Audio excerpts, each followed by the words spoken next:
Buenas noches a todas y a todos. Damos inicio a la sesión 27 de la Escuela Germán Rojas Niño en su cuarto año. Hoy nos acompaña el compañero Álvaro Villarraga y con el tema un diagnóstico a un año del gobierno del cambio. Compañero Álvaro es politólogo, especialista en resolución de conflictos y tiene especializaciones en derechos humanos. Compañero Álvaro, tiene usted la palabra. Sí, muy buenas noches. Me alegra compartir de nuevo este espacio con ustedes, que ya lo hemos hecho de manera muy grata en esta escuela de formación que ha venido desde hace ya un tiempo realizando una serie de jornadas, ¿no? Escuela de Formación Germán Rojas Niño. Personas participantes en el proceso de paz del M-19 y otras personas de procesos de paz, amigos y amigas que han rodeado este tipo de actividad. Agradezco la invitación y asimismo saludo a otras personas, tanto de la ciudad de Cali, de otras ciudades, de Bogotá, Francis Mencura, nuestras otras amigas y amigos, y Álvaro Mejía, desde Estados Unidos. Es muy grato que nos acompañen también en este ejercicio.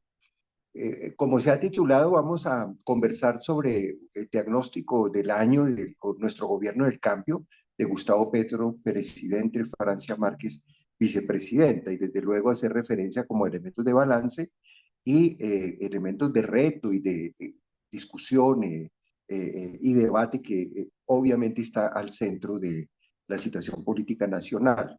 Voy a hacerlo en tres partes. Primero voy a hacer como una serie de temas destacados, sobre todo en logros y avances, en mayor o menor medida, digamos que tienen hechos muy contundentes y bastante consenso y legitimidad ese tipo de logros. En cuatro puntos, no porque sean los únicos, sino al contrario, más bien como en un sentido de destacar, como logros muy notables, que no están exceptuados de discusiones, desde luego cada uno de ellos, y desde luego de manera general siempre la oposición dirá que no hay avances, no hay logros o tendrá argumentos para tratar de refutarlos, ¿no? Luego de estos cuatro elementos, en segundo lugar voy a hacer una referencia, llamémoslo así, muchísimo más actual y complementaria en razón de escucha y el estudio de la revisión del discurso de Gustavo Petro el pasado 7 de agosto, ¿no? Hace 5 días. Entonces haré algunas precisiones y énfasis. Supongo que muchas escuchamos y leímos y hemos visto comentarios sobre el discurso. No lo haré muy en extenso, sino como complementando, sobre todo con los énfasis e información relevante que sale de esta intervención directa de Gustavo Petro. Para terminar, como una tercera parte sería expresando un poco alguna reflexión y punto de vista y consideraciones, informaciones, un poco desde el ámbito de lo que es el proyecto político del cambio, es decir, ya en términos de quienes en general, en una gama de sectores, opiniones, hemos estado vinculados a las dinámicas del pacto histórico, del proyecto político, del gobierno, de su programa y de la coyuntura un poco que se está viniendo, no para profundizar mucho en ella, sino para como complementar el año con un sentido también de caracterización mínima al respecto, inclusive con una visión de reconocimiento de algunas fortalezas, pero también una visión crítica frente a problemáticas y incluso el señalamiento de algunos errores o dificultades que también están marcando algunas dinámicas del gobierno, de su proyecto político y del ámbito, digamos, de protagonistas que nos movemos y se mueven en este tipo de ámbito. Con relación a la primera parte de balances, no quiero decir, la forma en que los presento los otros, no quiere decir una jerarquía de menos a menos importante. Un poco lo hago más bien en el sentido de logros mucho más patentes y logros más compartidos, incluso por distintos sectores, aún los ajenos a la propia coalición y aliados del gobierno. Por eso he querido mencionar como primer logro el relativo al tema en general económico y en general asociado también no solo a políticas económicas, sino a otras del manejo de la cuestión pública en materia tributaria, fiscal, etcétera, porque me parece que allí hay unos logros muy potentes, muy demostrables, además muy evidenciados empíricamente y además que han causado una gran sorpresa. El mismo presidente Petro lo menciona en su discurso del pasado 7 de agosto. No pasó la debacle en Colombia de la fuga de capitales, de la crisis económica, de baja de expectativas y de resultados en esa materia. Inclusive algunas posturas independientes, algunos analistas e incluso sectores de derecha, no extrema derecha, eh, eh, eh, se, se atreven o tienen que reconocer la claridad de esos logros. Desde luego mencionamos cosas indicativas al respecto y de ninguno de los temas habría tiempo para profundizar y para traer toda una serie de cosas, pero sin duda alguna, en términos de la política económica hay estabilidad, hay elementos de crecimiento, la inversión extranjera en solo este semestre ha crecido un 27%. La política tributaria tiene una fortaleza grande con el tipo de reforma que además es progresista, progresiva, como bien se conoce. Hay sanidad fiscal, hay recuperación de la gran crisis fiscal, hay una balanza comercial que tiende a un equilibrio positivo y corrige un nivel de porcentaje importante de la crisis y el desequilibrio entre importación e exportación que recibimos. En general, los sectores económicos han encontrado confianza, inclusive los niveles de seguimiento y monitoreo internacional son importantes al respecto. Ha descendido la inflación, no solamente como un fenómeno internacional que subió y tiene niveles de descensos, sino que la misma política macroeconómica, el manejo, digamos, de una serie de medidas han sido positivas al respecto. Ese es un primer, digamos, grupo de situaciones que arrojan resultados demostrables. Por ejemplo, el descenso en el déficit fiscal del 8 al 5%, el decrecimiento del desempleo al borde eh, de pasar de 2 dígitos a un dígito, y el mismo presidente Petro en su discurso ilustraba la creación de 1.030.000 y pico de empleos. Los índices de pobreza multidimensional también vienen en descenso.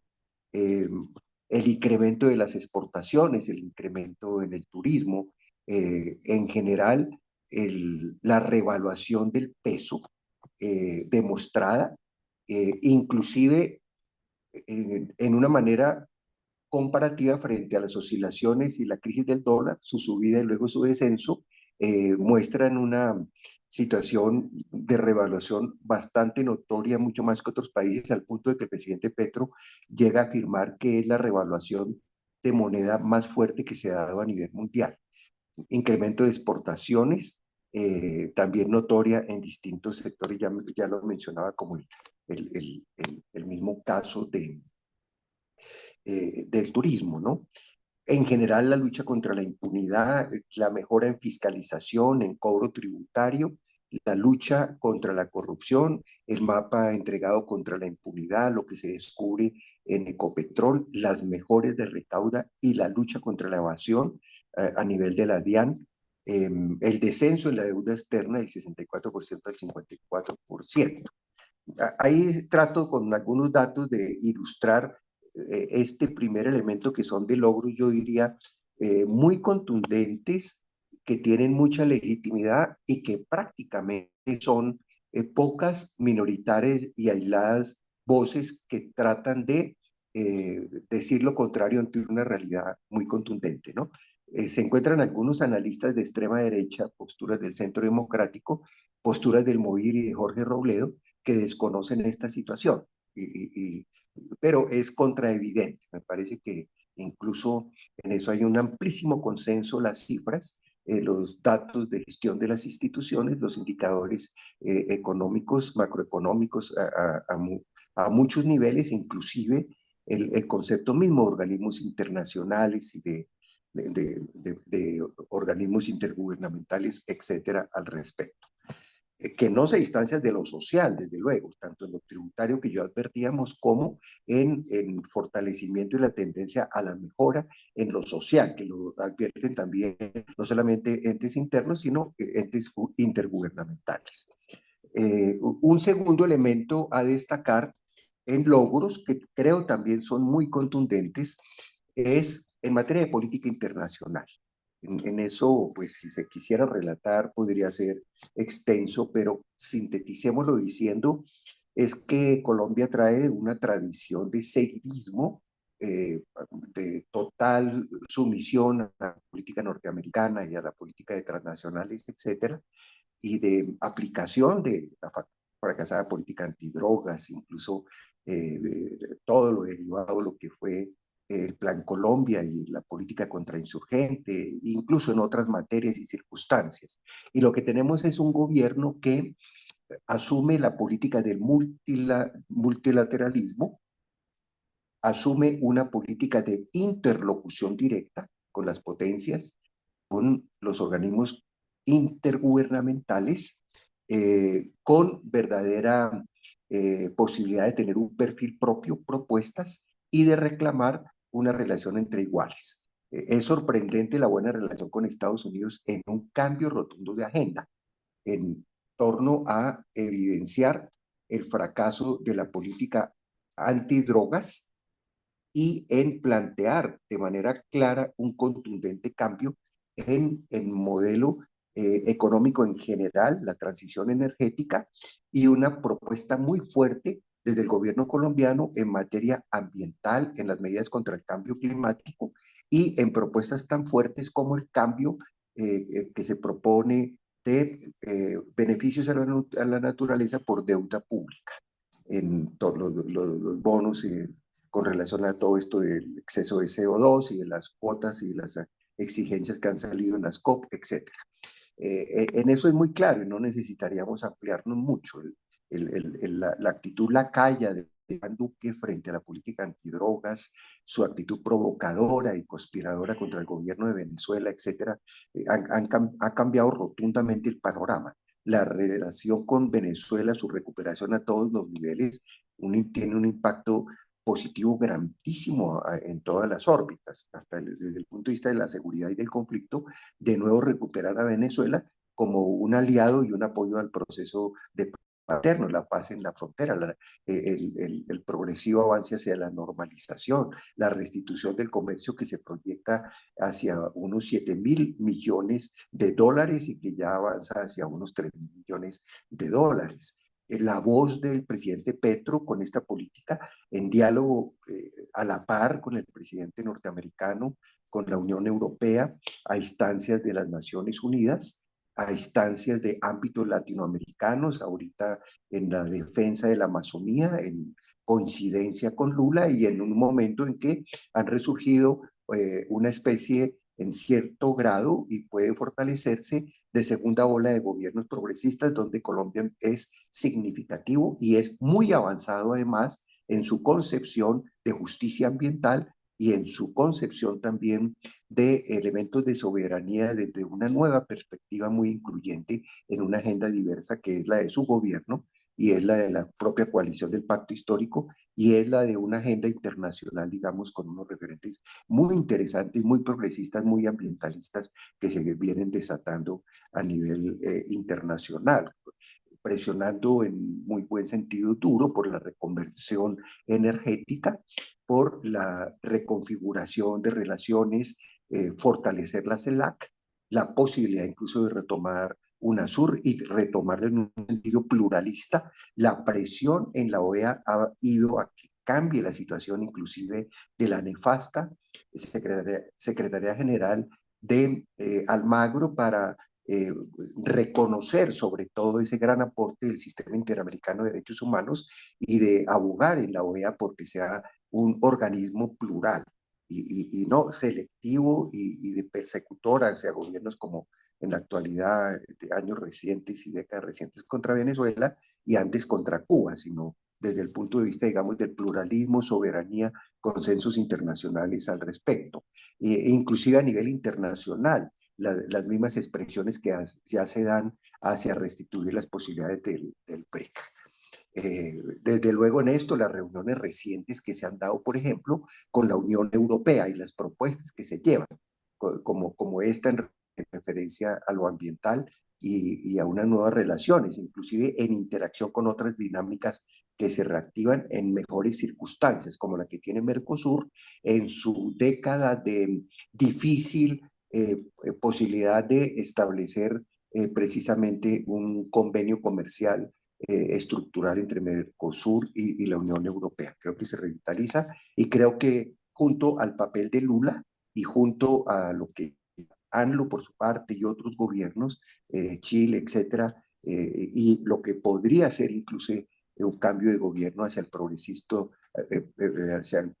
pronto en Ecuador y lo que mantiene Bolivia, etcétera, y ojalá se mantenga dinámicas progresistas en Argentina para ver un contexto regional, un contexto nuestro americano y un concepto global al respecto. El tercer punto de los cuatro con relación a donde son notorios los avances, lo voy a referir con relación a las reformas, fundamentalmente con énfasis en lo social y con el paquete de proyectos legislativos en tránsito en el Congreso. Porque desde el punto de vista general hay avances indudables y significativos. La reforma tributaria aprobada, si bien se relaciona con el tema fiscal, se relaciona con el tema social por su carácter progresivo. Sencillamente es histórica, por fin, una tributación donde el rico paga más y el pobre paga menos. Y si bien no llegó hasta el nivel del proyecto gubernamental y tuvo que negociarse en algunos aspectos, en lo fundamental se mantuvo y entrega una muy importante tributación y un precedente, digamos, que es recientemente un foro internacional en Cartagena en el contexto nuestro americano con relación al tema tributario y esta es su experiencia que se ve como piloto, se ve como ejemplo y como en un sentido paradigmático. El proyecto de ley del Plan Nacional de Desarrollo se inspira en esos pilares progresistas y ambientales, justicia social, justicia ambiental, el territorio y del agua, y reactiva las posibilidades de la reforma en el ámbito del tema territorial. De hecho, los avances que han conseguido son importantes, no obstante, aquí hay que reconocer, yo lo ubico no como ante todo una problemática de dificultad como por errores del gobierno, sino como por realidades políticas, porque se tocan intereses y hay intereses de élites que se resisten a este tipo de reformas progresistas. En concreto, más allá de análisis más discreto que puedan haber y niveles de éxitos y niveles de eficiencias en el trámite de cada una de estas reformas, lo real es que la reforma de la salud ha ganado mucha legitimidad en sus argumentos, desde la derecha una especie de estigmatización cuando frente al modelo neoliberal se busca retomar el papel regulador del Estado, financiador del Estado, recuperar y reconstruir el aparato de salud pública y desde luego con unos pilares también preventivos y también de presencia y extensión del sistema regional y donde se relativiza el papel de las EPS. Desde luego también en eso buscando niveles de concertación. Pero me parece que es un una tensión muy alta por este tipo de razones. Es un desafío donde, desde luego, no se tiene una mayoría absoluta ni una mayoría permanente y garantizada, sino una especie de equilibrios donde hay vertientes progresistas, además de los partidos de gobierno, en donde en determinado momento han permitido hacer avances, pero también hay sectores entre extrema derecha, derecha y opositores al gobierno, que en ocasiones también hay cierto equilibrio que causa inestabilidades y entorpece el avance de estas reformas. Así fue que la reforma laboral fue archivada sin haberse discutido. Y así es que, aunque con un poco más de posibilidad y de aliados, la reforma pensional está en sus primeros pasos. Desde luego no pretendo aquí una discusión a fondo particular, y en eso habrán debates, y lo fino del debate ha llevado a que ciertos senadores, parlamentarios, voces, sectores sociales y expertos contribuyan mucho con propiedad en lo fino de los debates, pero el rasgo general lo ubico bajo esta caracterización de avances de estas reformas progresistas en medio de altas tensiones.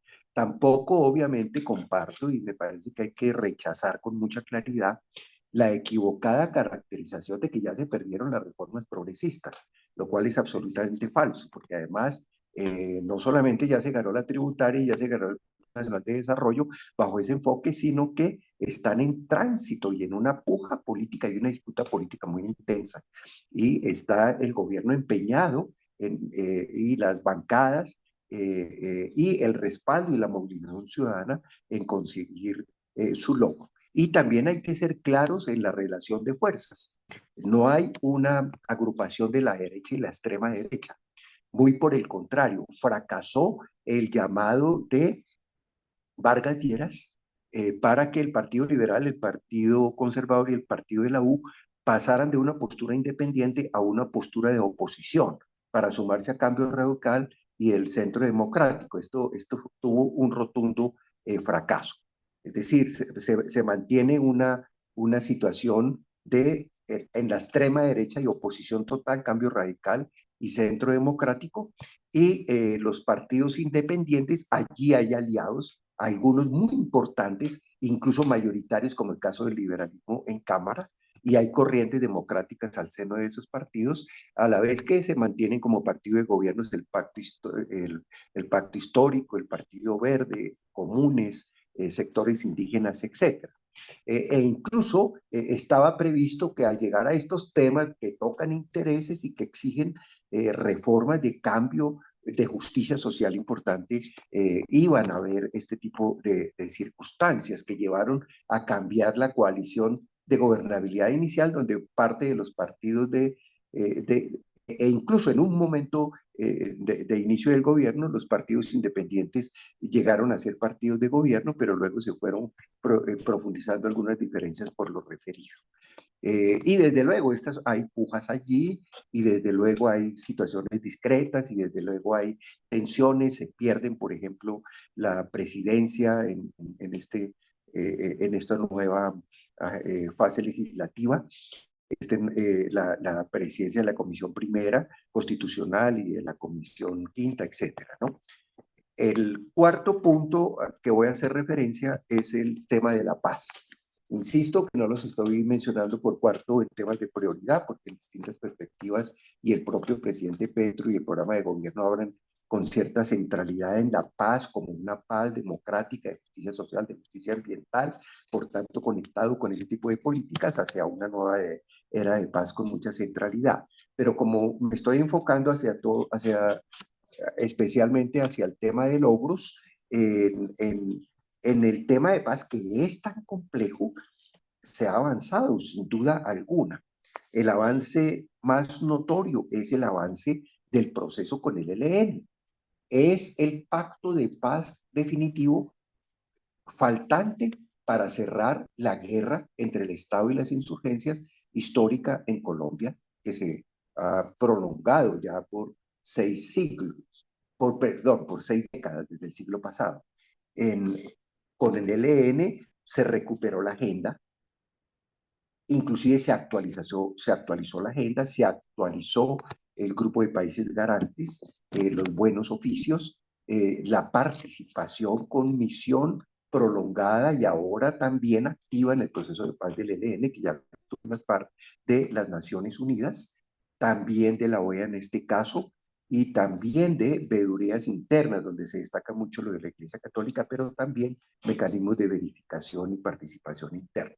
Desde luego no entro en detalle y es muy conocido el tema porque no habría necesidad de ir a las reuniones iniciales y acuerdos iniciales en La Habana, el ciclo primero en Caracas, el ciclo segundo en México, el ciclo tercero en, en, en La Habana nuevamente, para resumir diciendo, esta negociación de paz ya avanza con 11 acuerdos parciales y con 10 protocolos anexos y con 3 cosas muy potentes, entre otras. Las muy potentes son una agenda actualizada que si bien mantiene los 6 puntos, los enriquece y les da unas mayores perspectivas de romper con las líneas rojas del origen de esta agenda bajo el gobierno Santos y encontrar convergencia entre el gobierno del cambio y el ELN para plantear unas perspectivas programáticas más amplias. Este primer gran logro de agenda se conecta con un segundo logro sustancial, la participación de la sociedad civil y los recientes acuerdos que llevaron a la instalación del Comité Nacional de Paz, la dinámica hacia 9 subregiones, la incorporación de 30 movimientos sociales diversos y de 81 representaciones, sobre todo que cumplirán un papel de promotores más que de representantes, convocadores hacia múltiples formas de participación y el diseño de una metodología en 3 fases hasta 2025 para los 3 primeros puntos de la agenda, de los 6 puntos de la agenda. Sobre todo las transformaciones hacia la paz que se habrán de concertar con activa e incidente participación de la sociedad y de todos los sectores plurales de la sociedad.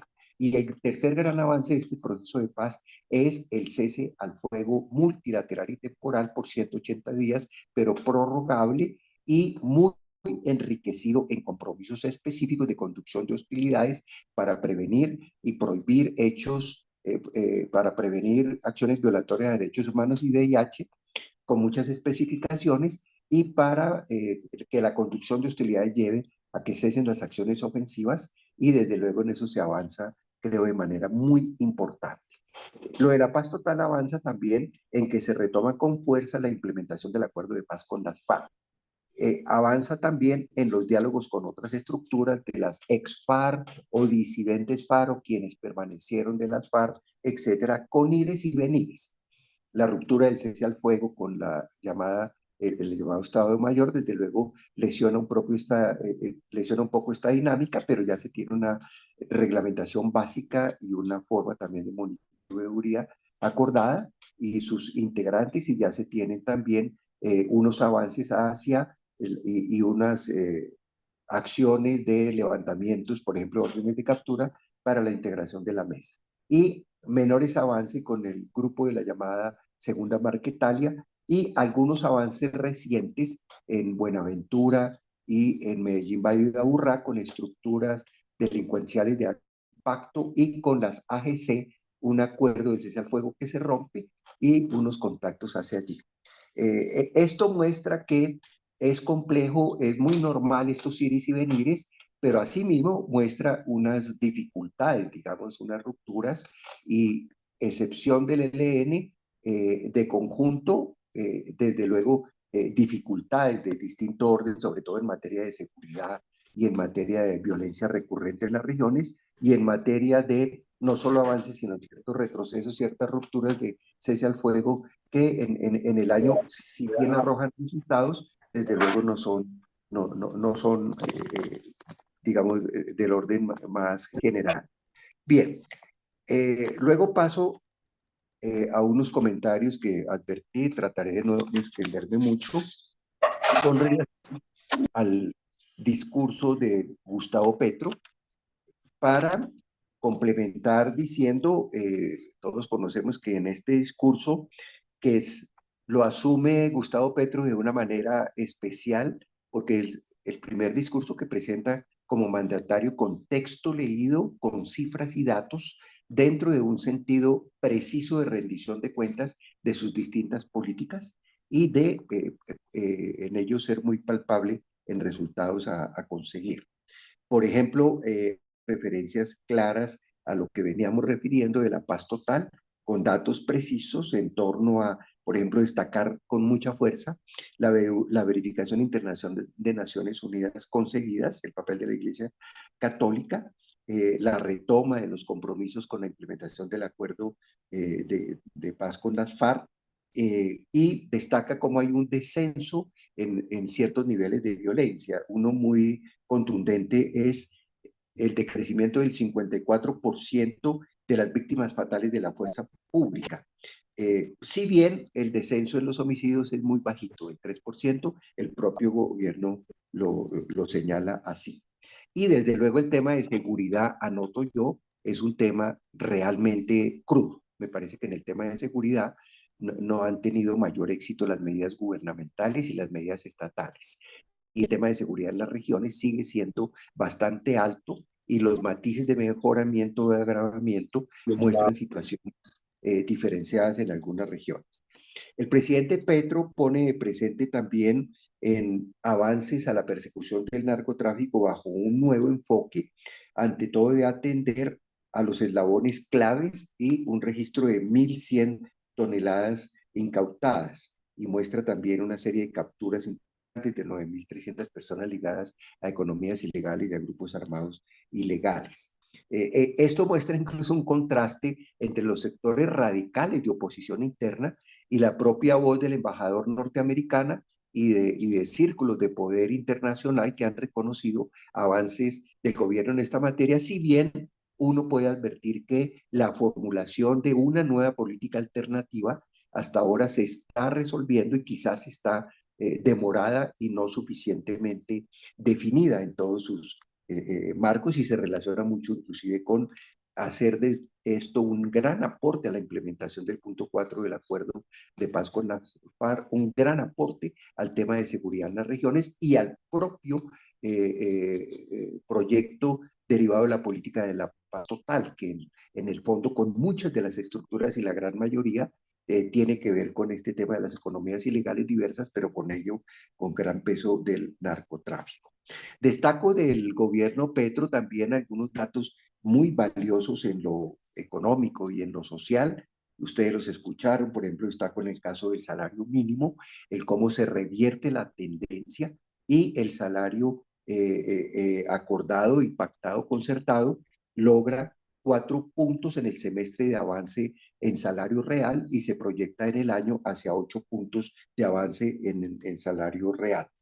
Desde luego, el presidente Gustavo Petro, en materia de la política social, destacó también la creación del Ministerio de la Equidad en términos de la igualdad social, puso de presente cómo la reforma tributaria y los agregados ahora 17.5 billones de dólares, perdón, millones de pesos, fortalecían ante todo políticas sociales, poniendo de presente los 57 billones que están destinados este año a la educación, los 50 billones dedicados a la salud, donde se pasó de 42 del año pasado a 50, y se empiezan a aplicar muchas de las medidas que están proyectadas de cara a la reforma a la salud, y llega el presidente Petro a afirmar es financiable la reforma a la salud en los términos que se están planteando. Destaca el presidente Petro el incremento del turismo en el 22%, destaca el manejo de la deuda externa. Ahí hay una cosa interesante, yo diría, en estrategia política general. Colombia no es su propósito ahorita entrar en una confrontación y ruptura directa con los organismos intergubernamentales, perdón, de los organismos financieros internacionales, intergubernamentales sí, pero de carácter financiero, como el BIF y el Banco Mundial, entre otras cosas, porque ellos son gestores de la política neoliberal. Pero se dan dos circunstancias, las interpreto así. Una, que el vértice de las reformas en lo social frente al modelo neoliberal las asume el gobierno en la recuperación garantista hacia políticas sociales, ejecutor incluso en esa materia, del Estado colombiano, rompiendo con las pautas del modelo neoliberal. Y de otra parte, con políticas redistributivas y de lo social. Pero no es el momento de emprender digamos, una lucha contra estos organismos. Y vale la pena decir, antes de la llegada de Petro, el modelo neoliberal, el BID, el Banco Mundial, etcétera, a la vez que, por ejemplo, paralelamente la CEPAL en América Latina, están reconociendo la crisis del modelo neoliberal, están en crisis de sus políticas y están buscando reconsideraciones, situación que se agravó con la crisis del COVID y, digamos, hay una coyuntura, cierta coyuntura también de oportunidad frente a estos organismos, de tal manera que discursos como el del MOVIR o algunos sectores radicales que pretenden decir que el gobierno de Petro es un gobierno neoliberal, me parece que son absolutamente descontextualizados de las posibilidades de un programa de avances en reformas democráticas que está aportando con este tipo de medidas que se vienen implementando hacia unas búsquedas que coinciden en ese sentido con otros gobiernos de la región y del mundo, si se habla de los BRICS y si se habla de otras experiencias de otros continentes en perspectivas similares. El presidente Petro también hizo puntualizaciones en torno a la reforma agraria, al reconocimiento del campesinado como sujeto político en el acto legislativo número 1 de este año. Pero fue muy claro y en ese sentido crítico, autocrítico en reconocer que van solo 73.000 hectáreas del fondo de tierra. Desde luego, no por negligencia gubernamental, no, es que se hundió el proyecto de ley inspirado en el acuerdo de paz con las FARC frente al tema agrario. Y es que ha tocado buscar, utilizando la ley 160 y utilizando los resquicios de la legislación vigente para poder avanzar en algo, pero en eso precisamente está empeñado el gobierno en buscar nuevas vías y tiene el gran reto de los 3 millones de hectáreas y en eso también destaca niveles de avance en 240.000 hectáreas en titulación. Hay unas acotaciones también en materia de justicia ambiental que pone presente el informe del gobierno, sobre todo en el énfasis en el acceso al agua potable, el freno a la deforestación. Hay una contratendencia que con este gobierno empieza a darse en ese nefasto proceso de devastación, sobre todo en la Amazonía, pero también en el Pacífico y en otras áreas del país. El avance también en otras políticas sociales como vivienda, con énfasis en los más pobres, del 62% del programa en, en, en mi casa.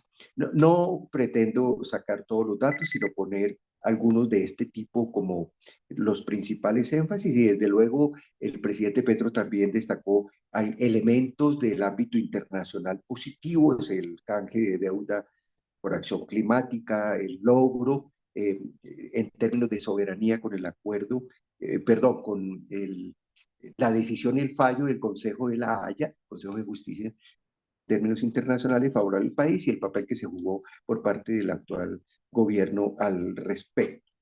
Destaco finalmente, ya para pasar a la parte final del proyecto político, en primer lugar que al igual que el 7 de agosto, primer día de gobierno, y cuando asumió el año pasado, en este 7 de agosto retoma el presidente la bandera, llamar a un gran acuerdo nacional. Eso me parece central y de gran importancia. No obstante, en este punto también hago algunas anotaciones críticas. Lo del acuerdo nacional, si bien vuelve a hacer unas puntualizaciones del presidente Petro, sobre todo alrededor de la política de paz, ligado a la política social, a la política, digamos, de justicia ambiental, y ligado a un llamamiento plural a todos los sectores, no solamente de partidos de la nación, a decir que el propio Congreso, desde luego, con la aplicación de las reformas, y hace expresa mención a las reformas en trámite y a otras que se vendrán, todos ellos son elementos hacia un acuerdo nacional. Creo que desde el punto de vista de gestionar una política hacia ese acuerdo nacional hay debilidad. No va más allá de los acuerdos tendidos hacia aprobar unas reformas y de los acuerdos tendidos en ambientar algunas de las políticas referidas, pero ha faltado que haya un nivel de concreción de lo que puede significar un acuerdo nacional como proceso político, inclusive incidente frente a lo que es el decurso y las dificultades que se han venido teniendo. En este tercer punto quiero poner de presente también una discusión. Es que algunos sectores, los medios de prensa, la matriz comunicativa tan poderosa y tan de oposición y tan reaccionaria ha venido, digamos, creando una especie de gran campaña de difusión, de debilitamiento del gobierno y su legitimidad, de pretensión de ello. Y basta hacer referencia a la propia encuesta de la CNC, Centro Nacional de Consultoría, la última encuesta que se ha dado de opinión, y noten ustedes que la imagen del gobierno se mantiene positiva mayoritaria del 48.8%, y no favorable del 45.7%. Es decir, estaría casi la mitad, casi el 49%, casi la mitad del país en imagen favorable al gobierno. Esto contradice, digamos, la lectura mediática y de sectores de oposición de que este gobierno está aislado, este gobierno ya las perdió todas. Lo ligo con lo que ya mencionaba de la relación de fuerzas en el Congreso. Los sectores independientes juegan niveles de alianza y se mantienen niveles de posibilidad de gobernabilidad, inclusive niveles de posibilidades de relación de fuerza, aprobación de reformas. Con esto no se deje desconocer que al inicio del gobierno, en los primeros meses, la favorabilidad superaba el 50-55%, llegó a estar, y ha habido cierto descenso, cierto desgaste en medio de estas tensiones políticas y estas movilizaciones en pro, en contra del gobierno y en toda esta tensión política, que incluso yo no la califico de polarización, me parece que es un cliché y que además no es cierto.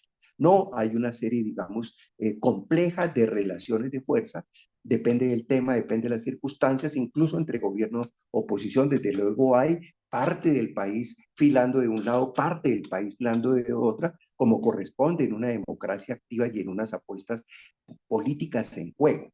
Eh, Destaco de esa encuesta que sí, por ejemplo, el tema de la paz tiene menos apoyo, el 42%, y tiene más apoyo la política o la percepción, digamos, que cuestiona la política de paz en 47%. Y destaco esta encuesta como, por ejemplo, la seguridad tiene una percepción muy baja de apoyo, 33.8%, y un calificativo negativo de la política de seguridad del gobierno del 53%. Eh, ya como en la parte final, yo quiero hacer algunas anotaciones diciendo, es un gobierno histórico, sin duda alguna, es un cambio y unas medidas progresistas inéditas, y hay, hay algunos avances que he destacado y que se destacan y el presidente Petro pone de presente, pero hay que reconocer que hay debilidad en la consolidación del proyecto político. El pacto histórico ha estado entre infuncional y en crisis, bastante reducido a los partidos políticos con personalidad jurídica, que de inmediato un poco lo redujeron a un pacto histórico solo funcionando casi que exclusivamente alrededor de las bancadas de Senado y Cámara, y casi que exclusivamente en la de Senado, y con muy poca dinámica, situaciones regionales diferenciadas. En algunas partes hay organicidad y lo mantuvo, en otras menos, y la participación y el gran desafío hacia la campaña electoral de octubre de las elecciones territoriales han significado fuertes tensiones y rupturas entre las organizaciones del pacto histórico, e inclusive en varios casos como el propio de la Colombia Humana y otros, de rupturas al interior de estos proyectos. Esto muestra niveles de dificultad. El propio perfil de consolidación del pacto histórico denota debilidades en su acción política. En torno a esto también la configuración de una dinámica de aliados más allá del Congreso, en lo que se ha planteado como Frente Amplio por la Paz y la Democracia. De manera que ahí dejo plasmado también, más allá de importantes movilizaciones y de amplios sectores y de un margen del protagonismo de proyectos políticos, digamos que es importante rodeando el gobierno y haciendo posibles estos cambios, también hay dificultades, hay dificultades y hay cierto debilitamiento de algunas acciones políticas y hay alertas hacia las propias próximas elecciones. Si bien las elecciones territoriales son complejas y no son tampoco una especie de plebiscito entre a favor o no frente al gobierno, porque son programas propios, hay alianzas que pueden tener y de hecho van a tener ciertas particularidades en cada una de las regiones. Y culmino señalando que también hay unas problemáticas que han afectado al presidente, al equipo del gobierno y a su proyecto político. Algunas de ellas, entre otras, la afectación por denuncias de corrupción, el caso Benedetti, el caso Laura Sarabia, el caso del hijo de Petro, Nicolás Petro, pues no necesito aquí explicarlas, pero un costo político interno e internacional y de incertidumbre, incluso al seno del propio proyecto. Las debilidades frente al tema de opinión pública, legitimidad y de fortaleza en posicionar discursos, etcétera. Algunos manejos a veces por omisión o por falta de tacto en manejo de medios del propio gobierno. Ciertas crisis que en general los tiene todo gobierno y son normales, pero sí hay expresiones de inestabilidad en ciertos ministerios. Algunos tienen más estabilidad, algunos tienen mucha mejor gestión, algunos han tenido inestabilidad. En general hay muchos buenos nombramientos de mujeres, hombres, de inclusión, que son la nota más destacada, pero también hay fracasos de nombramientos. Basta, entre otros casos, decir el fracaso en el IBCB y el fracaso en la embajadora de Italia por el presidente seguir consejos de su esposa. Y el caso también, por ejemplo, de eh, algunos errores que se han presentado desde el punto de vista a veces de el tacto político en la agenda del presidente, sus frecuentes incumplimientos y tardanzas en responder hasta ciertos sectores, también han tenido incluso el propio tacto entre aliados, por ejemplo, destituciones de ministros que muchas veces no han tenido ni la cortesía de cerrar un proceso de evaluación, inclusive una despedida digna en sus gestiones. Anoto esto porque desde luego creo que lo que corresponde en la acción política, en el pensamiento crítico, progresista y de transformaciones y cambios en una perspectiva de cambio revolucionario en general, en el largo plazo, es decir, transformaciones progresivas hacia lo social, lo ambiental, lo institucional, en un sentido cada vez más democrático, más popular, más progresista, no debemos perder el sentido crítico y el sentido de advertir los problemas para que se avance en tu diagnóstico, tratamiento y solución en todo lo posible y se retome. El mismo pacto histórico desde el año pasado debatía en un seminario nacional en diciembre las opciones de reunificarse como una gama de aliados en un solo proyecto político tipo Frente Amplio, no como copia mecánica, sino de alguna manera el referente exitoso de Uruguay o de un solo partido, reconfigurarse todos los fundirse como un solo partido en algo que tampoco sería una copia mecánica, pero un poco a la manera del PT de Brasil. Y finalmente en esto no hay ningún avance ni en uno ni en otro sentido, ni en la propia discusión, y todo se ha reducido un poco a la pugna electoral y un poco, de pronto, con algunos avances programáticos en regiones, pero no en todos los casos con el nivel, con la altura y con la capacidad de respuesta que nos reta el futuro político de nuestro proyecto de cambio. Gracias.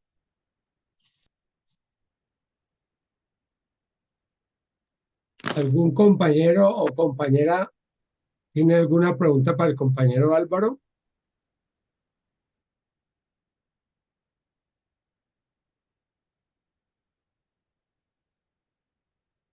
Uno por uno.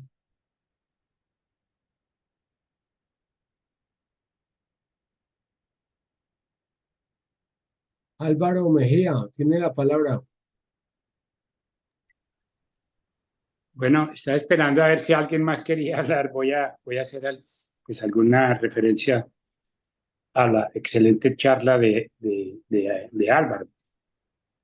Es difícil, pues, complementar. Pues, Álvaro usualmente lo manda a uno a estudiar, a que su charla hay que volver sobre muchas cosas que él planteó, y es una charla ordenada, sistemática, completa. Es decir, que es una excelente evaluación de este primer año. Muy compleja la situación, eh, digamos, en su balance, ¿no? Aparte que es compleja la situación en la política. Yo diría lo siguiente, es decir, estoy de acuerdo en que temas gruesos, la economía va bien, pero parodiando alguna otra cosa que se dijo, el país político del establecimiento va mal. Nosotros en política no es que vayamos tan excelentes, digo, el sector alternativo de cambio. Pero, ¿a qué me refiero con esto? A que el uribismo entró en Barrena desde Duque. Y definitivamente uno podría decir, si gana Uribe, o el sector uribista, o su candidato, o su nuevo candidato, es porque hay demasiada corrupción, demasiado robo y demasiadas cosas, porque programa para una Colombia sostenible no había. Era una crisis, para mí comparable solo a la que produjo el conflicto liberal conservador cuando el Estado colombiano quedó como un Estado que no funcionaba. Entonces, digamos que Petro, en la medida en que para mi gusto, ¿qué está haciendo él en lo grueso? Tratando de animar la Constitución del 91, aunque no ha vuelto a esa referencia explícitamente, de alguna manera sí es el referente. Pero a lo que sí se hace referencia es a la lucha contra el neoliberalismo, que por suerte no la llama así. Nos toca usar eso para poder entender. O sea, que son reformas a la salud, reformas a la educación, al transporte, a la cosa laboral. Es decir, toda esa cosa que cambió, como llaman ellos, la destrucción progresiva o propositiva del neoliberalismo, que es cambiar las constituciones de los países y acomodarlas a sus intereses. Entonces, esa ha sido la lucha central. Esta sí es una lucha contra el neoliberalismo, y esa parte gruesa creo que eh, hay cosas que son del programa de Petro realmente innovativas. La lucha, que eso no está necesariamente enmarcado en la lucha contra el neoliberalismo, pero sí contra una cosa fundamental, y es que las revoluciones industriales basadas en los fósiles han sido las que han provocado este desastre de naturaleza que tenemos y este calentamiento global. Entonces, esto me parece que es importante resaltarlo. O sea que hay que juntar Constitución 91 y trabajar en las reformas profundas que está trabajando Petro. Con lo de las reformas quiero decir esto. Yo imaginaba que las reformas iban a ser como un tránsito legislativo. Petro se da cuenta rápidamente que aparte de la reforma tributaria no le van a dar más. Partido Liberal, las direcciones de los partidos entran en oposición a él, porque es una oposición real, así estén cerca, lejanos, en la mitad, son oposición y empiezan a medir el aceite, y ellos se dan cuenta que la gran debilidad de este proyecto, orgánica y profunda, es una debilidad, es haber crecido, pero no es suficiente, y tener solo 20 senadores y unos cuantos representantes a la Cámara. Pero no se tiene autónomamente cómo poder proteger los avances y las reformas.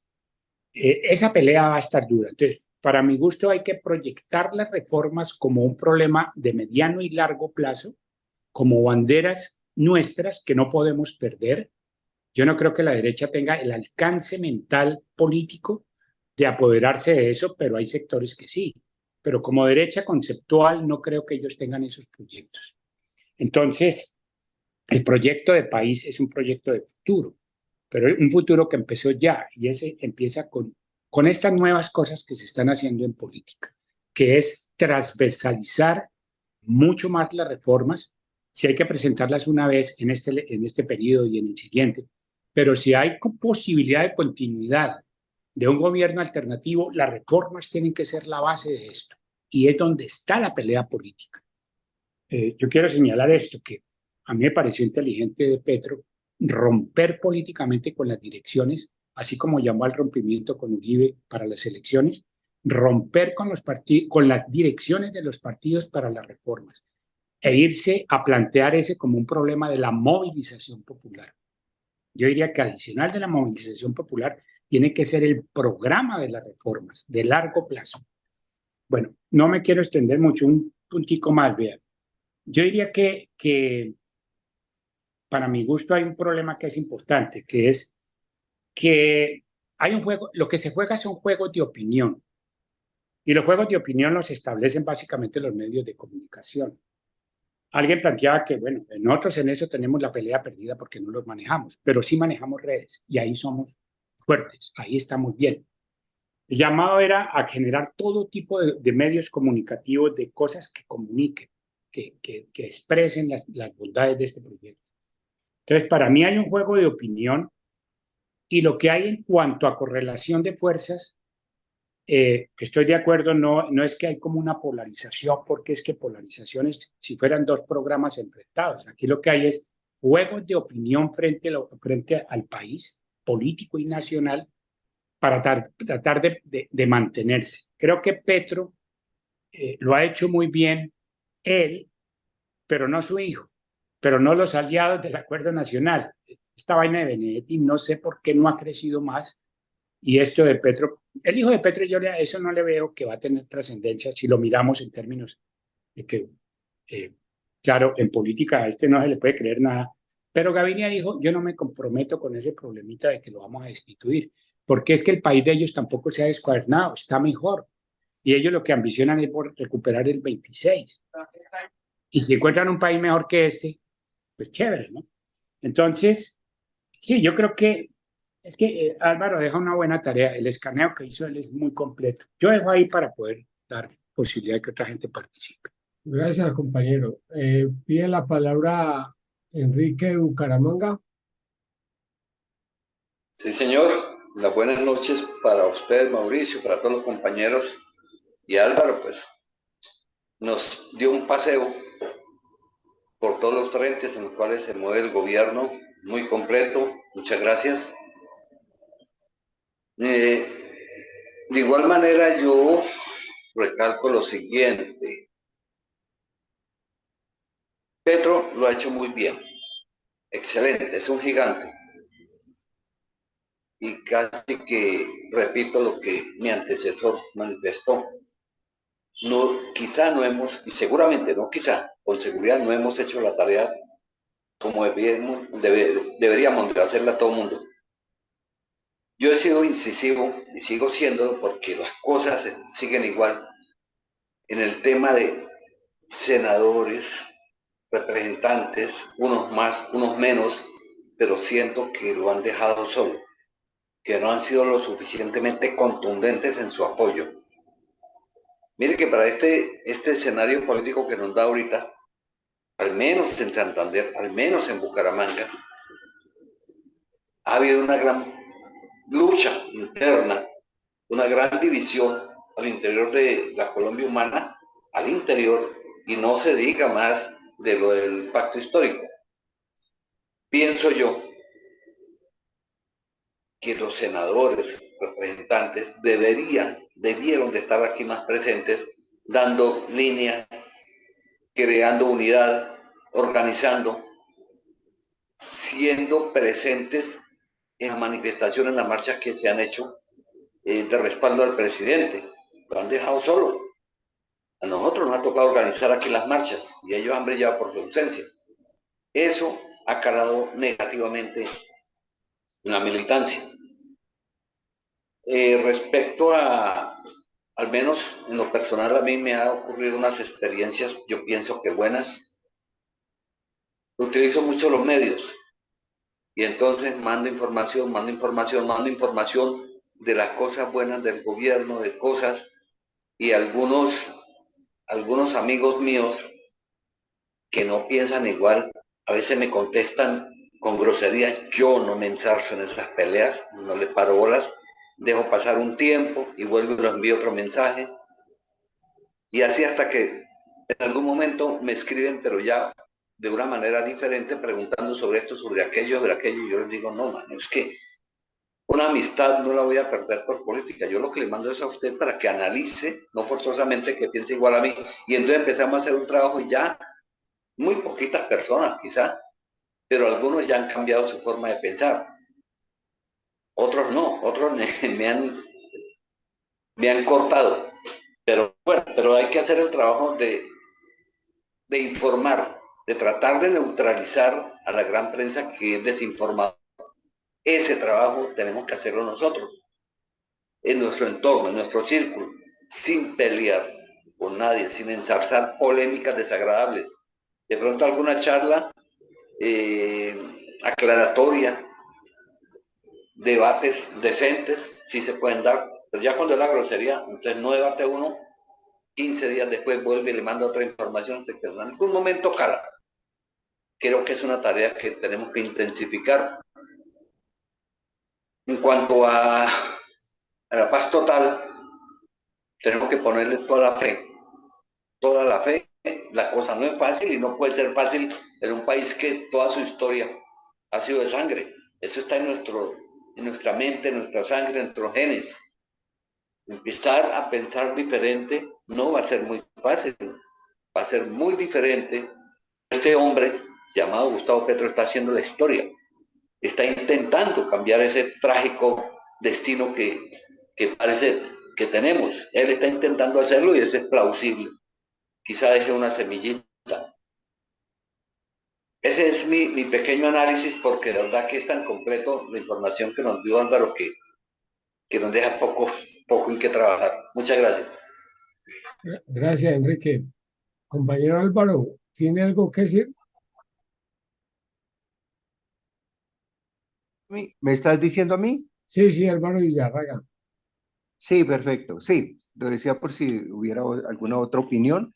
En verdad no tengo más en el sentido de que eh, hay dos intervenciones hechas y el gran amigo Álvaro Mejía, le agradezco su diferente referencia y reconocimiento, digamos, de la exposición entregada como aporte, digamos, para seguir avanzando y profundizando, y entrega algunas consideraciones de su parte que también interpreto, ¿no? Incluso me parece muy valioso de su reflexión, como la estrategia, que es un tema que no he abordado, la estrategia en el proceso político que se ha tenido, que ojalá sobre esto se profundice, cómo en determinado momento fue necesaria y varía la ruptura cuando ya los partidos que en esencia son partidos de élite, que están declarados ahorita como independientes, no había ilusión de que aprobaran las reformas y cómo buscar sectores democráticos en ello, y es un poco lo que se viene trasegando, y en ello lo que juega también el tema de apelar a la movilización popular, ¿no? Si bien esto tiene de pronto algunos matices, hay que verlos en el tiempo, en los momentos, etcétera, sin descartar algún nivel de apoyo en algunos asuntos con los partidos independientes como una tónica general hasta donde pueda llegar, ¿no? Y me parece que también compartiendo ese criterio de más que una polarización, hay una situación compleja, hay bloques, un bloque progresista que busca los cambios, las transformaciones, y hay bloques opositores, reaccionarios, mayores matices, pero también ellos tienen dificultades. El centro democrático se ha debilitado, entró en crisis en las elecciones presidenciales, se debilitó notoriamente su representación y está en crisis de proyecto y está con fraccionamientos internos fuertes, y el mismo Uribe está a la defensiva, ¿no? Y en una situación entre lo jurídico, lo político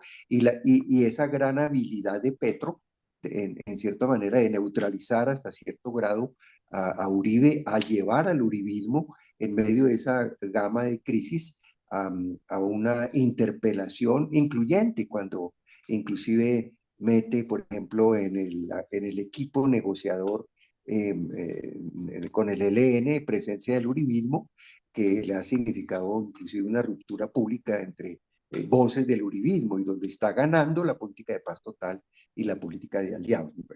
Simplemente para acotar algo más, hallándole la razón a Álvaro y a ese llamado que nos hace a que precisamente desarrollemos como todo este proceso político que es tan rico, complejo, se ha desarrollado dentro de este año. Y lo que dice Enrique desde Buenaventura también muy diciente en torno, digamos, a entender, a pesar de toda esa matriz mediática y todas esas circunstancias, lo potente de lo que se está desarrollando, pero también posturas críticas que también las he escuchado desde muchas regiones, inconsecuencias, si no se generaliza, de sectores de la bancada.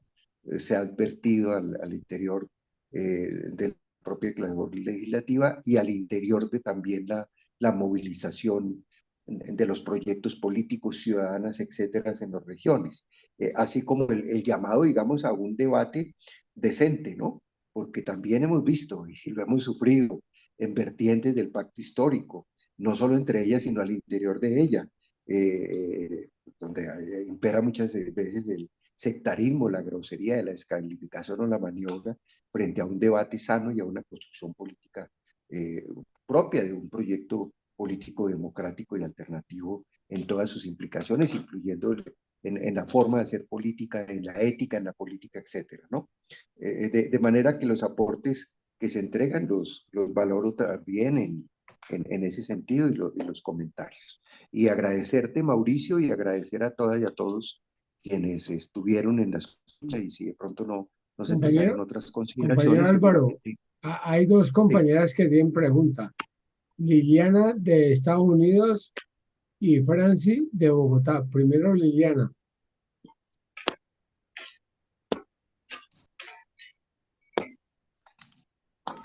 Liliana, Oh, sí, buenas noches a todas y a todas. Am, Muy buena la charla a los dos Álvaros. La pregunta, pues, sería para el señor Villarraga.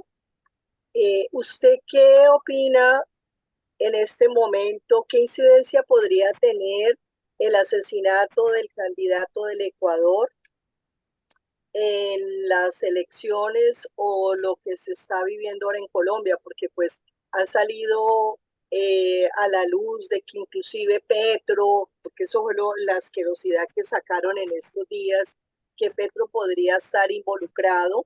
Pero lo que más me llamó la atención a mí es que el señor Correa aparentemente le había dicho al candidato que él no iba a quedar. Entonces ahora como que están tratando de crear de que pronto fue los candidatos de Correa que mandaron a matar a este candidato. Entonces, ¿qué implicación tendría? Y de repeso, pues que son 6 colombianos.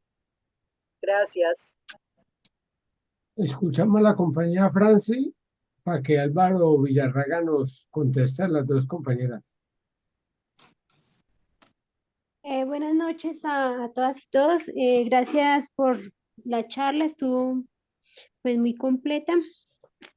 Pues yo tenía como varias preguntas, una es relacionada con el tema de bueno, este primer periodo de gobierno o este primer año de gobierno de Petro y cuál es la perspectiva que Álvaro observa de cara a las elecciones regionales y puntualmente, pues digamos, la Plaza de Bogotá, que pues es tan estratégica y que pues que estamos como en ese propósito de pues nuevamente que el gobierno progresista tenga pues el segundo cargo más importante del país. De otro lado, pues quería pues preguntarle también una crítica generalizada que se le ha hecho a Petro, es que de pronto se ha centrado mucho en el tema de las reformas y se ha centrado, pues digamos que con su gran capacidad política, pues siempre como que su acción está centrada como en sus grandes discursos, ¿sí? Y pues algunas personas han como hecho la crítica o el cuestionamiento si fuera que es como necesario pasar, digamos, del verbo a la acción y digamos que observa en cuanto a la posibilidad de centrar más el gobierno en términos del ejecutivo, digamos, de la rama del poder público que él está liderando y qué tanto campo de acción tendría para que esas transformaciones se den de, de la mano de un liderazgo desde el Ejecutivo y de las acciones que realice su gabinete. Esas eran las preguntas. Gracias. Gracias por las preguntas a Liliana y a Franci. Bueno, Liliana, con mi tocayo Mejía, queremos dejar constancia que también hay Álvaros buenos, ¿no? En este país. A mí se me fue Eh, aquí la señal. si, la pregunta de Liliana es un hecho gravísimo, el asesinato de un candidato presidencial en Ecuador, uno de los 8 candidatos presidenciales, absolutamente reprobable, lamentable, y que lleva a una situación que normalmente en este país no se daba, solo en algunas excepciones se dio. En algún momento se asesinó a un candidato de izquierda que tenía bastantes posibilidades y los autores fueron paramilitares colombianos a inicios de los años 90, de las AUC.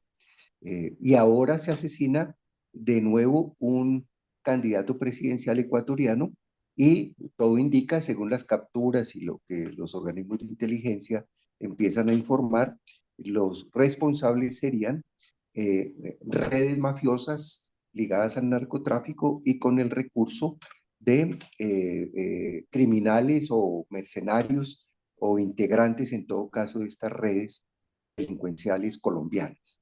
Inclusive ni siquiera es una especie de grupo mixto, sino quizás contratado, quizás implementado por la presencia de estas redes, que es muy reconocido el carácter internacional de estas redes de crimen transnacional presentes allí en Ecuador con composición colombiana.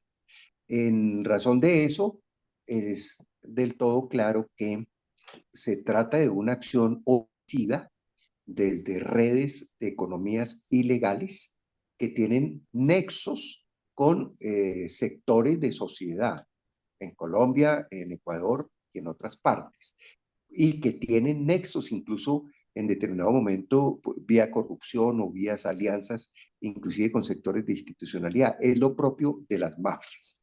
Hasta ahí eso es claro. No es nuevo. Inclusive esa crisis que ha causado la mafia con el incremento de los índices de homicidio, con masacres que allá no sucedían y con esas matanzas y disputas violentas al interior de las cárceles y los choques entre grupos de mafiosos, donde el crimen transnacional muestra hilos con redes mexicanas, redes colombianas, redes transnacionales y que han fortalecido también dinámicas de mafia en el país ecuatoriano. De allí a hacer inferencias frente a sectores políticos, hay mucho trecho, tanto en lo interno como en lo internacional. Es un debate, nomás miren la complejidad del debate colombiano. Desde luego, ha habido sectores en Colombia, en mucho, ligados al centro democrático y aliados de la gobernabilidad del expresidente Álvaro Uribe, que estuvieron ligados a mafias y a sectores de mafias y a sectores de paramilitarismo, no como opinión atrevida. Esto está demasiado documentado por la justicia y por numerosas investigaciones de informes de memoria, de informes de académicos, etcétera, ¿no? De allí a ello, en el caso de Ecuador, no hay la misma profundidad, digamos, de la intromisión de esas mafias, si bien las hay, son un fenómeno más reciente, y su interferencia y nexos con lo político también se dan, no al mismo grado de descomposición y profundidad, pero de allí a sindicar casi que a priori y con discursos políticos intencionados en las elecciones que están pasando allá y en el debate político que se está dando en la región, a tratar de señalar al presidente Petro o al pacto histórico o a sectores con esto, eso es algo absolutamente absurdo. Lo que hay es una acción de la mafia que tendrá sus entronques en ese país y los tiene a nivel internacional.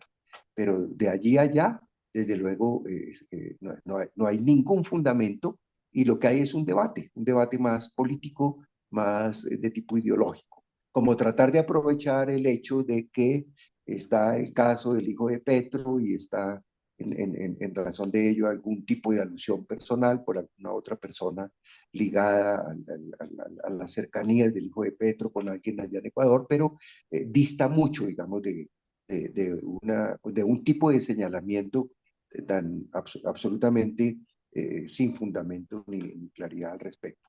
Por supuesto, en Colombia, como en Ecuador, como en Centroamérica, como en México, la lucha contra las economías ilegales, contra las mafias, contra los efectos perversos en la institucionalidad de los partidos políticos, es una tarea que tiene centralidad y lo tiene en la política de paz y en las políticas, digamos, de saneamiento institucional, en la lucha contra la corrupción y en la superación de esas economías ilegales y el crimen asociado, ¿no? Y esa es la causa del progresismo a nivel internacional, ¿no? Yo no diría nada más allá porque creo que no habría fundamento para ese tipo de señalamientos que puede uno considerar propios de la disputa política y del señalamiento malintencionado, pero infundamentado. Ya tendrá que ser la justicia o el propio debate político que señale allí en ese país, como debe señalar acá, qué sectores y qué dinámicas están intronizadas con ese tipo de fenómenos de mafias violentas y interferencias violentas en la política. De las preguntas que nos plantea Franci son preguntas, digamos, y de ampliar primero en razón de mi primera respuesta, porque podrá profundizarse en ello, pero yo sí comparto que, no obstante, como lo pusimos de presente en esta conversación, hay realizaciones del gobierno, hay demostrables, hay avances palpables, cifras y datos que lo corroboran. También hay deficiencias en la gestión gubernamental. Inclusive hay, no generalizado, pero con mayores o menores dinámicas, atrasos en la gestión en organismos gubernamentales. Nota general, hay retardos. En algunas instituciones no las hay, en otras las hay, en otras las hay más. Pero de manera general sí hay problemas de gestión que han venido siendo advertidos inclusive por la Contraloría, que hacen parte del debate público, pues que lo ha utilizado el Partido Conservador, Efraín Cepeda, y con su sesgo político, pero de ese problema hay. Que también hay, digamos, en determinado momento un matiz, quizás un poco pedagógico, pero quizás con cierto nivel de exageración del presidente Petro en sus discursos y que, por ejemplo, a mí me encantó el discurso del 7 de agosto. Petro mismo decía, y le respeto el estilo a Petro, no lo estoy descalificando de manera general, pero Petro mismo advertía, recuerden, al leer su discurso, algo así como no me siento a gusto, pero como es necesario hacer una rendición de cuentas y darle información precisa, datos y cifras al país, me veo obligado a leer este discurso. Excelente que le haya tocado leer el discurso, apelar a las instituciones, los ministerios y los balances y haber entregado, digamos, como corresponde este tipo de saldo. Ello mismo, lo digo, al gobierno algo de eso le falta. En algunos ministerios, en algunas instituciones, algunos nombramientos que no todo, insisto, ni quizás la mayoría, pero sí se denotan vacíos de gestión, sí se denotan en el propio presidente, quizás en algunos aspectos, la necesidad de fortalecer en el sentido de su indudable calidad estadista, el reforzar mucho más los elementos de gestión y los elementos, digamos, recuerden los altos costos que tuvieron algunas imprecisiones técnicas y de referencia a la gestión en el ámbito energético, inclusive cuando se hizo la gira a la COP que hubo en el norte de África. Eso trajo unos costos políticos altos, de manera que en eso sí hay que afinar mucho más y superar deficiencias existentes en ese ámbito a nivel general, sin dejar con ello, insisto, en llamar a profundizar y documentar más en cada uno de los ámbitos este tipo de situaciones. Con esto respondo hasta donde creo lo puedo hacer. al momento y les agradezco mucho. Listo. Y Mauricio, te agradezco mucho la invitación y a No. toda la participación. Y en Álvaro, lo posible te recomiendo enviar una grabación o un link que algunas personas que no asistieron me han recomendado poder Sí. tener la grabación, no solo de mi intervención, sino de yo ya los le contesto a intercambios. Álvaro, yo le contesto. Todas las grabaciones están en el canal de la escuela. Lo pueden encontrar como Escuela Germán Rojas Niño en YouTube. Ahí están todos los videos. Excelente. Por favor, Excelente. les pido a todas y a todos prender la cámara, por favor. Compañero Álvaro Villarraga, prenda la cámara para... Hola, ¿se me escucha ahí? Sí, sí. Prendo la cámara. Prenden la cámara, por favor, todos y Bueno, ya la todas. prendo.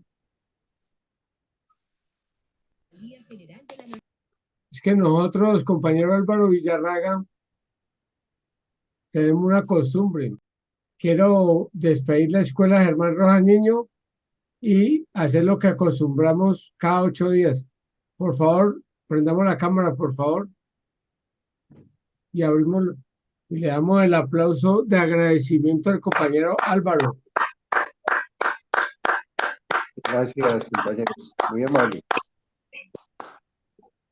Compañero Álvaro, ya por ahí Enrique Rincón de Bucaramanga ya me dijo por debajo que tuviéramos otra sesión con usted. Entonces ya estamos planillados. Bueno, nos vamos coordinando y en la medida de lo posible con el mayor gusto. Bueno, entonces les Así quiero sea. decir, Cuando vamos a las regiones, ojalá también haya puntos de encuentro que podamos bueno, configurar. entonces les quiero decir, hasta luego, nos vemos entre 8 Muchas días. gracias.